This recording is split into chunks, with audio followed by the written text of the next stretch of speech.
Hello everyone, today we have new video review, and as you can see, this time we are going to check a kit from ICM. It is molded in 1/32 scale and copies Booker Boo 131D with German Cadets. It's from 1939-1945, so basically you get two kits in one box, and we have a commercial sample here, so it means you will get exactly the same stuff as what you'll see in this video review. We are going to open it and check what is actually supplied in this kit. So first of all, as you can see, box is quite big, but it is I would say typical size for previous Booker releases in 1/32 scale. Here you can see comparison with my hand, and box art is quite nice. We can see that there are 3 figures included into this kit. We have also aircraft, of course, and then on the side here we can see some information about the kit, that there are 92 plus 25 parts included. And then on the opposite side we can see the same marking option as what we see on the box art. So overall box structure is typical for ICM. It's a color printed top lid. As you can see, it is quite flexible. And then we have sturdy white cardboard box, which should protect everything inside once we open it. Here you can see that we have plenty of space, but this sprue flies around the box, unfortunately, because it's not connected with any rubber band, just like it was in the previous kits. But we are going to open all this stuff and check everything closer, so just give me a second. We are going to start with the sprue which was on the top, so as you can see that's a figure parts frame. And this kit was released as a separate kit as well, so you can get it separately if you already have the Booker. But here in this combo set we actually get the chance to buy everything at once, and you won't have to spend extra money in order to get these 3 guys. So as you can see, parts division is somewhat similar to what we have in 1/35 scale, not 24th, I was confused. And it means the separate legs, the separate one-piece torso, separate hands, and separate head. If we zoom in even more, here you can check these parts closer. So overall molding quality seems to be fine, I don't have any complaints about it, and just like any previous figure release from ICM, it should be easy to assemble, even though here inside we do not have any guiding pins or any helpful elements, let's say, which will help you with alignment, so you will be on your own and you have to be careful while opening it. So now I'm going to open the next plastic bag, just give me a second. And as you can guess, it is actually dedicated to aircraft parts. Okay. So here we have first plastic bag with clear plastic frame, and it is dedicated not only to the canopy parts, but surprisingly we also have here the dashboard or instrument panel, whatever you prefer. Let's zoom in.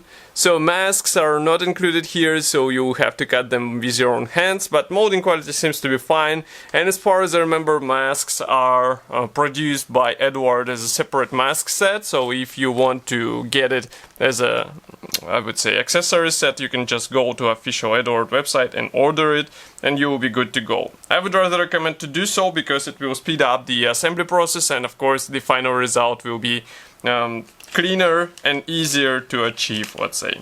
Next we go on with another gray plastic sprue. This one is bigger than what we had with figure parts, obviously, because here we have parts for the aircraft. And the first surprise is that you have to assemble wing parts out of 2 halves. Here we have fuselage halves, and note that one is molded together with tail section, and cowling parts, they're molded separately, which is also quite surprising.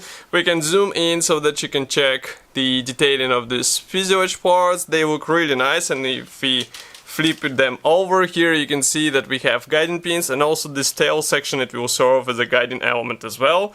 And the same applies to wing parts. Here you can check that we have some guiding pins for easier alignment. That's definitely an advantage of this kit, I would say, because it will make it easier and faster to get a clean joint between these parts.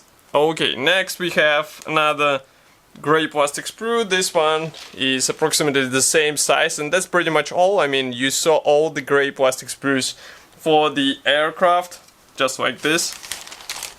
So give me a second. Here we have engine parts, we have also landing gear parts, some parts for the engine cooling, pilot seats, various thin parts for the cockpit cage, for the various struts. So be careful with thin parts because it might be easy to break them and then you have to fix them, and it's not such an easy process. Here you can take a look at the engine parts. Engine is quite surprisingly well detailed here, so I would rather think how to open it and expose on the finished model. I mean, just add some wiring here and you will be good to go.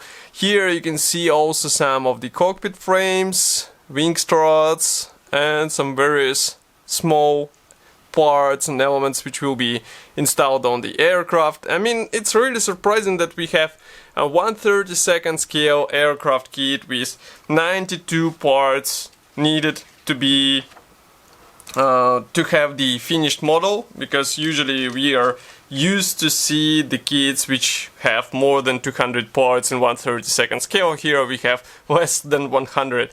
Some modders will appreciate this, some modders would like to have more, and then in this case you can get some additional PE parts or some resin, whatever you would like to, but even out of the box kit should be quite detailed for its scale and for considering that it is out of the box set. Next, here we have decal sheet, so let's zoom in. Now you should be able to see it. There is no mention where it was printed, but we have also here the decals for the instrument panels, and overall printing quality seems to be nice. There is not that many stencils, and it is really surprising in 1/32 scale. I guess it was the case with real aircraft, who knows. But I mean, just keep it in mind if you have a chance to get the additional aftermarket stencils for this aircraft, do it, because in 1/32 scale it should be a noticeable upgrade. Next we go on with assembly manual, so let's zoom out even more. Now we close the lenses a bit. So here we have typical ICM brochure. It's a short history note in Russian and English, technical specifications, safety advices, and paints chart here.